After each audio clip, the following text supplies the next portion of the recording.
Bonjour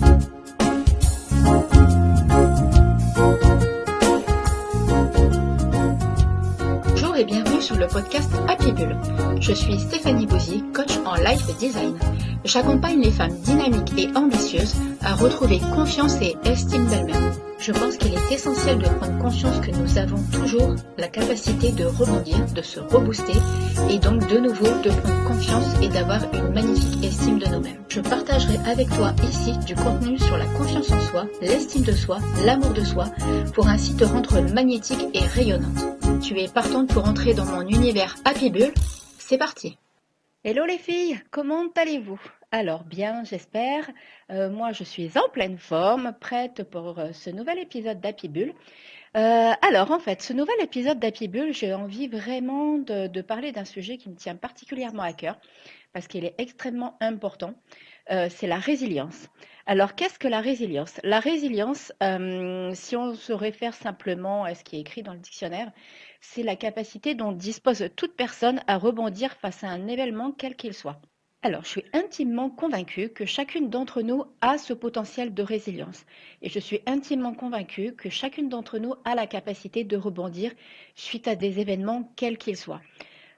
Après, bien évidemment, nous n'avons pas toute la même histoire, nous n'avons pas toutes, le même passé, nous n'avons pas toutes non plus les mêmes événements vécus. Et la différence va être aussi, bien évidemment, sur ça. Je ne vais pas faire ici l'éloge de mon histoire, de mon passé, de mon vécu, parce que ce n'est pas l'utilité de ce podcast, mais je peux vous garantir que j'ai eu mon lot et que j'ai été capable de rebondir. Et en fait, je pense même que c'est ce qui est devenu ma force maintenant pour aller de l'avant. Alors, une chose qui va être importante en fait par rapport à la résilience, c'est que moi, je considère que la résilience, c'est un petit peu comme un élastique en fait. C'est un petit peu, voilà, aussi comme la confiance en soi, l'estime de soi. C'est quelque chose qui se travaille et c'est quelque chose que plus vous allez l'utiliser, plus vous allez la grandir, cette résilience. Je m'explique. Admettons, vous avez vécu un événement difficile, traumatisant à l'âge de 10 ans. À cette époque-là, bon, quoi qu'à l'âge de 10 ans, on a aussi un potentiel qui est encore différent. On va plutôt partir sur une base de 15 ans, parce qu'à 15 ans, on est en plein dans la crise d'ado et tout. C'est une période qui est un petit peu plus délicate. Donc, admettons, à 15 ans, vous avez vécu quelque chose de difficile. On va prendre votre première rupture amoureuse. C'est possible que pour certaines personnes, à 15 ans, ce soit quelque chose d'extrêmement difficile à vivre. À cette époque-là, vous n'avez pas encore tous les bagages et tout le potentiel, peut-être. Ça dépend des personnes, on est bien d'accord, pour rebondir, c'est-à-dire que vous allez peut-être rester pendant un certain temps mal, avec des pensées négatives, avec aussi des croyances du coup par rapport aux garçons ou aux filles, si vous êtes avec une fille. Vous allez vraiment avoir des blocages par rapport à tout ça. Alors évidemment, vous vous en êtes remise, sinon vous ne seriez pas en train de m'écouter. Mais comment avez-vous fait à l'époque? Ça vous a peut-être pris du temps, vous vous êtes fait accompagner, vous avez eu les copains, les copines autour de vous, vous avez repris goût à la vie. Ok, à partir de là, no society. Ensuite, vous avez revécu un événement. Enfin voilà, la vie est faite d'émotions, d'événements, de périples en tout genre. Et donc, plus vous allez être capable de rebondir face à ces événements, plus votre résilience, vous allez l'augmenter. Et du coup, ça va vous permettre d'anticiper justement, pas les événements, parce que bien sûr, vous ne pouvez pas savoir ce qui va se passer dans votre vie, mais par contre, ça va vous permettre d'être armé, en fait, d'avoir un bagage à l'intérieur de vous pour pouvoir appréhender ces situations. Et alors justement, à ce propos, j'ai un petit conseil à vous donner. Je voudrais vous proposer d'écrire sur une feuille, en fait, de faire votre checklist. Alors, donnez-lui un petit nom sympa à cette liste, par exemple, ma liste booster d'événements, par exemple. Et en fait, cette liste, dessus, vous allez y inscrire les choses qui sont importantes pour vous à l'heure d'aujourd'hui. Qu'est-ce qui vous fait kiffer? Qu'est-ce qui vous fait du bien? Ça peut être une balade en forêt. Vous allez comprendre après, en fait, le but de cet exercice. Donc voilà, ça peut être une balade en forêt, ça peut être aller voir une amie que vous savez que c'est quelqu'un qui est pleine de peps, en fait, voilà. Ça peut être, je sais pas, aller au cinéma, ça peut être écouter de la musique, ça peut être si vous habitez, je sais pas moi, au bord de la mer ou aller voir un sunset, ça peut être manger une glace, ça peut être tout ce qui est important pour vous, tout ce qui vous fait kiffer. Ça peut être prendre du temps pour vous en lisant un bon livre. Voilà, en fait, vous allez comprendre. En faisant cette checklist-là dès maintenant, avant qu'un événement vous arrive, si à un moment, parce que voilà, je vous dis, la vie est comme ça, vous ne pouvez pas passer à travers les mailles du filet, il y a des événements qui vont arriver. Bon, je veux pas vous faire peur, hein. Faut juste être dans la réalité des choses, la vie est ainsi.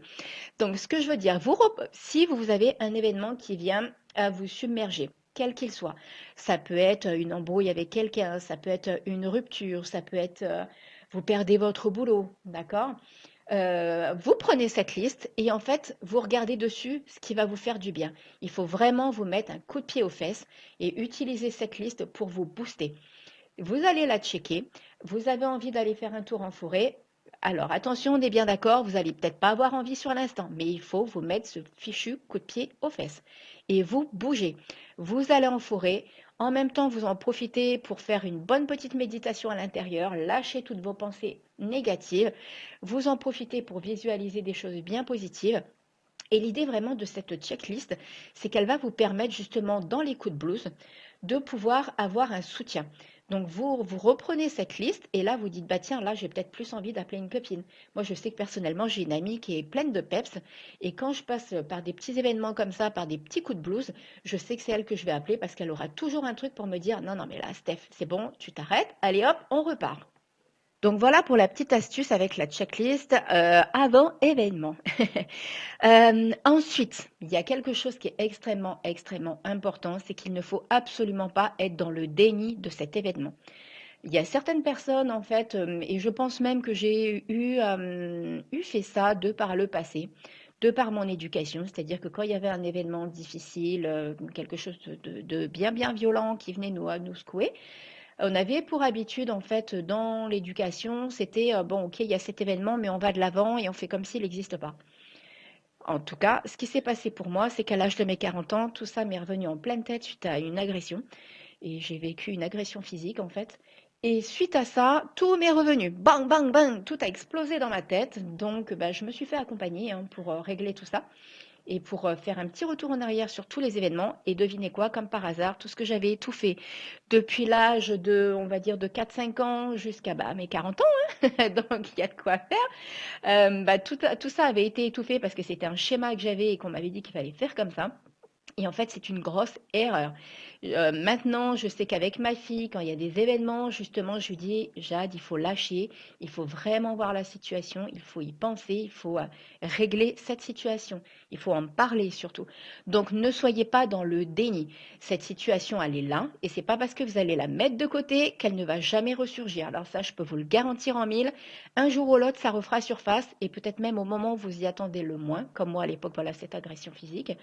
Et quand ça arrive, bah, franchement, ça fait l'effet d'une bombe, hein. Donc, je vous conseille vraiment de ne pas être dans le déni. Donc ensuite, il y a une autre chose qui va être, importante, d'accord? C'est qu'en fait, rien n'arrive comme ça du jour au lendemain.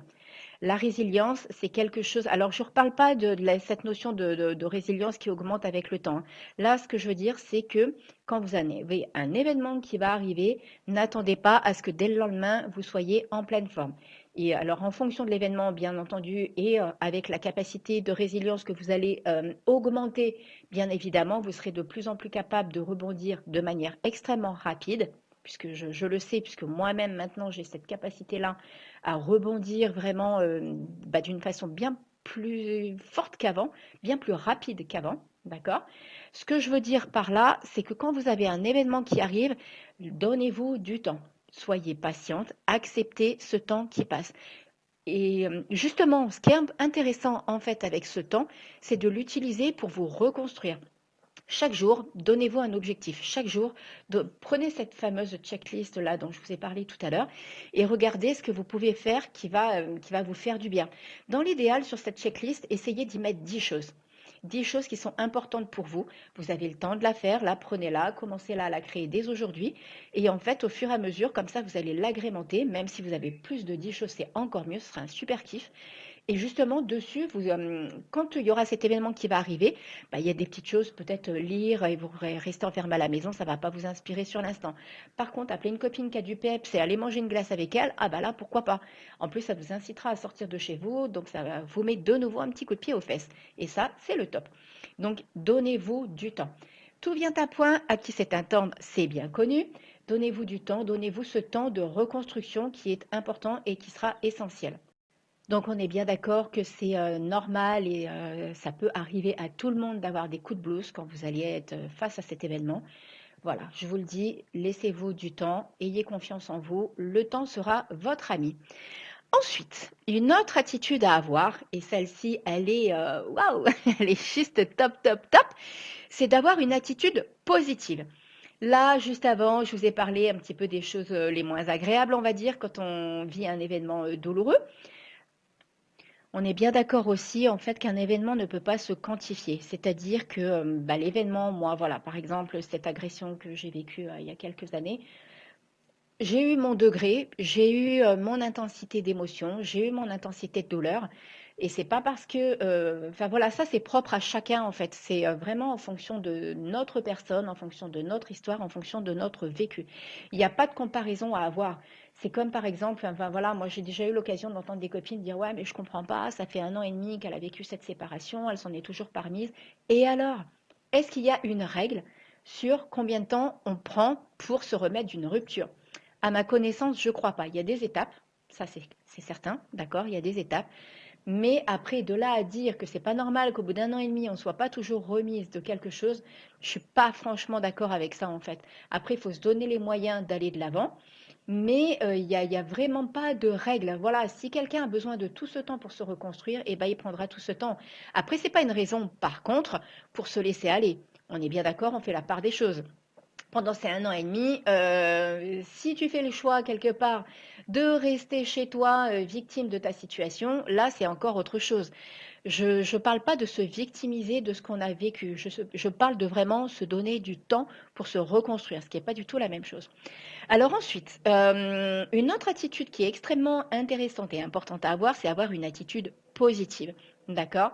Notez les pensées négatives, notez tout ce qui vous vient à l'esprit, notez si vous avez de la colère, notez, notez, notez, notez. Et moi, ma façon de faire et que je conseille à mes clientes et que je trouve, enfin, j'aime bien utiliser des métaphores, j'aime bien utiliser la pensée, j'aime bien utiliser les techniques de visualisation.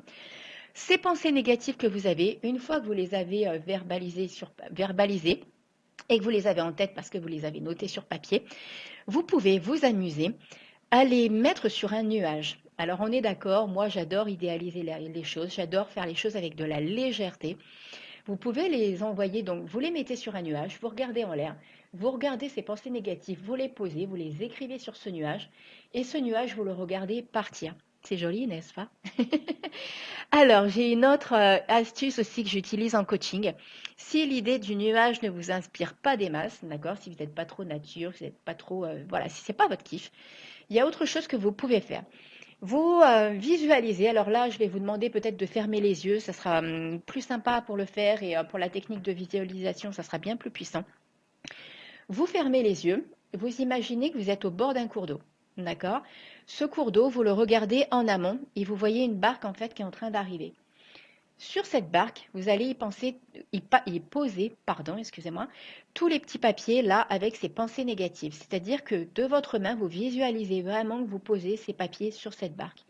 Et cette barque, vous la laissez partir au gré du courant. Vous l'imaginez loin, loin, loin, loin, loin, loin, loin, loin, loin, jusqu'à ne plus la visualiser. En conscience, ça va vraiment vous mettre de la légèreté parce que vous allez vous délester et vous libérer de ces pensées négatives. Donc vous laissez partir cette barque et ensuite vous reprenez vie normale, vous retournez faire ce que vous étiez en train de faire, il n'y a pas de souci avec ça. D'ailleurs à ce propos, je suis en train d'avoir une autre idée en fait, si l'idée du nuage vous inspire pas totalement, un petit peu mais pas complètement, et que cette idée en fait de regarder le nuage partir, bah voilà, c'est pas trop votre truc.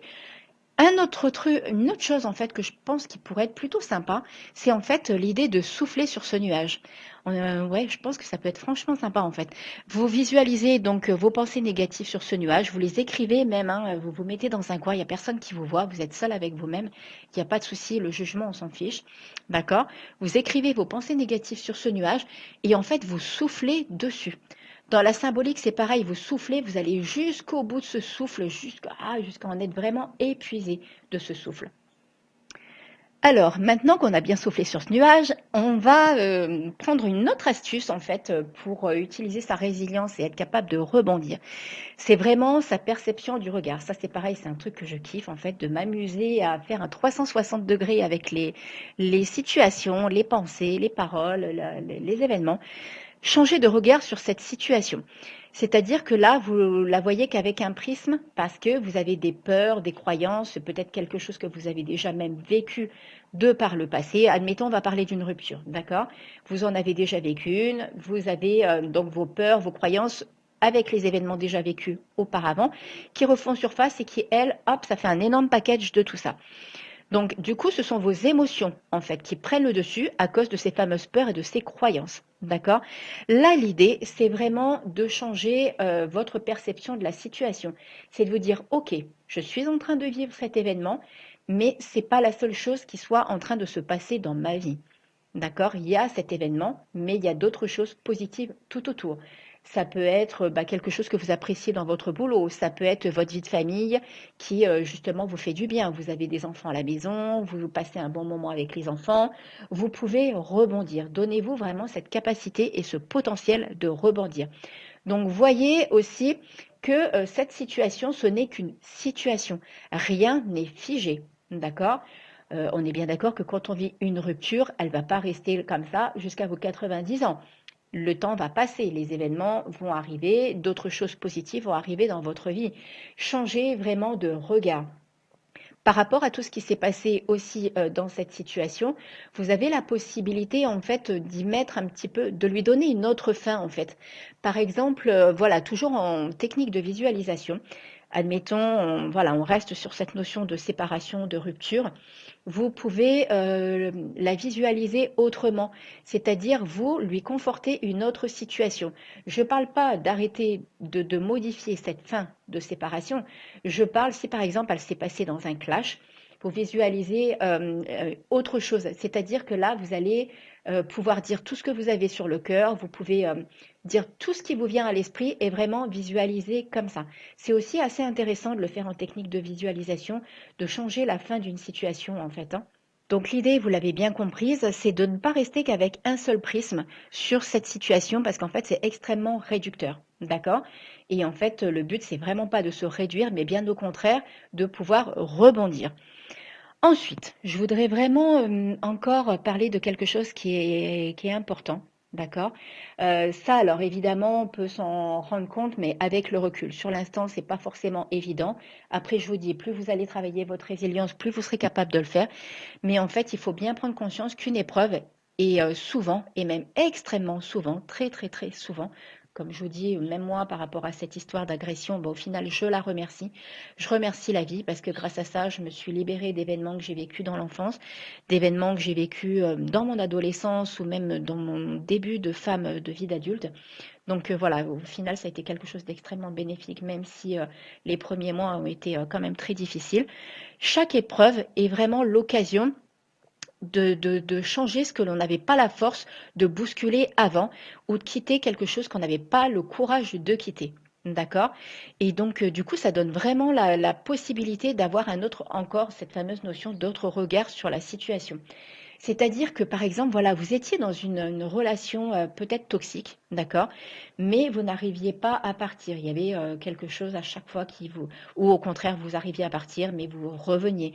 La personne avait peut-être cette capacité de vous faire revenir, avait les bonnes paroles, mais vous, pourtant, vous saviez, hein, au fond de vous, que c'était pas bon, mais non. On y retourne, oui, on fait comme ça, c'est un mode de fonctionnement qu'on peut avoir. Au final, quand vous avez été capable, ou peut-être même que c'est cette personne, mais bon, j'en doute un petit peu que la personne ait pris la décision. En général, c'est soit à un moment, on a quand même cette capacité de se dire, bon, stop, maintenant on arrête, c'est terminé. Ou ça peut être, voilà, même un événement au travail, en fait, vous n'étiez pas heureuse finalement, vous épanouissiez pas correctement dans le boulot. Ce travail termine pour une quelconque raison. Au final, c'est certainement un bon cadeau de la vie parce que si vous n'étiez pas heureuse et que vous n'arriviez pas à en partir, à en sortir de cette situation, vous allez maintenant avoir la possibilité de faire quelque chose qui vous plaît vraiment, quelque chose que vous kiffez, quelque chose que vous aimez, quelque chose qui vraiment vous fait vibrer. Et ça, franchement, c'est une opportunité en fait, hein. Donc, quel que soit l'événement, à un moment ou à un autre, vous allez y voir du positif en fait. Je vous dis, ça ne peut pas arriver du jour au lendemain, il faut laisser le temps au temps, mais donnez-vous ce temps et après, vraiment après coup, parfois pour certaines personnes, j'ai eu en coaching certaines personnes qui se sont dit avec du recul, peut-être 3 4 ans après, hein, par moment, même si entre-temps elles sont avancées et tout ça, il n'y a pas de souci, mais elles se sont rendues compte à quel point en fait cette rupture ou cette séparation, cet événement leur a été bénéfique. Et ça, je pense que quand on est capable en fait de voir le côté positif de cet événement, là, ça y est, vous avez vraiment été capable de rebondir en fait. Et c'est le top. C'est le top parce qu'en fait, justement, vous avez la preuve que vous avez été capable d'avancer, vous avez la preuve que vous avez été capable de rebondir, vous avez la preuve que vous avez repris confiance en vous et donc estime de vous. Et à l'avenir, quand il y aura un événement, vous savez que vous avez été déjà capable d'affronter une situation difficile et donc bah, votre esprit va le savoir et votre corps aussi le sait de toute façon. Vous avez été capable de le faire, donc vous serez de nouveau capable de rebondir. La situation ne sera pas la même, rien n'est jamais identique, mais par contre, si vous avez été capable de faire, vous pouvez de nouveau refaire. Alors, avant de terminer ce nouvel épisode d'Happy Bull, donc qui avait pour thème la résilience et l'art de rebondir, ou l'art de rebondir, pardon, je voudrais vous parler en fait des huiles essentielles que j'ai eu l'occasion d'utiliser quand j'ai eu des petits moments de coup de blues comme ça, ou que j'utilise encore de manière occasionnelle. Il y en a même une d'ailleurs que j'utilise tous les matins, je vais vous la nommer et qui sont des petits soutiens en fait, hein, ça ne remplace pas bien évidemment si vous avez vraiment besoin d'un médecin ou des choses comme ça, mais en fait ça peut vraiment être d'un soutien assez intéressant. Donc en fait je voudrais vous parler de 3 huiles essentielles que j'utilise. Alors il y en a une qui est très très bien pour rééquilibrer et harmoniser en fait le corps, c'est la lavande vraie. Donc je ne sais pas si vous avez déjà eu l'occasion de l'utiliser justement. Moi j'en mets sur les poignets, le plexus solaire en fait, hein. Et c'est vrai que ça met un petit coup de boost, ça met le moral un petit peu zen en fait. Voilà. Ensuite, au niveau des agrumes, alors là, il y en a qui sont franchement super sympas.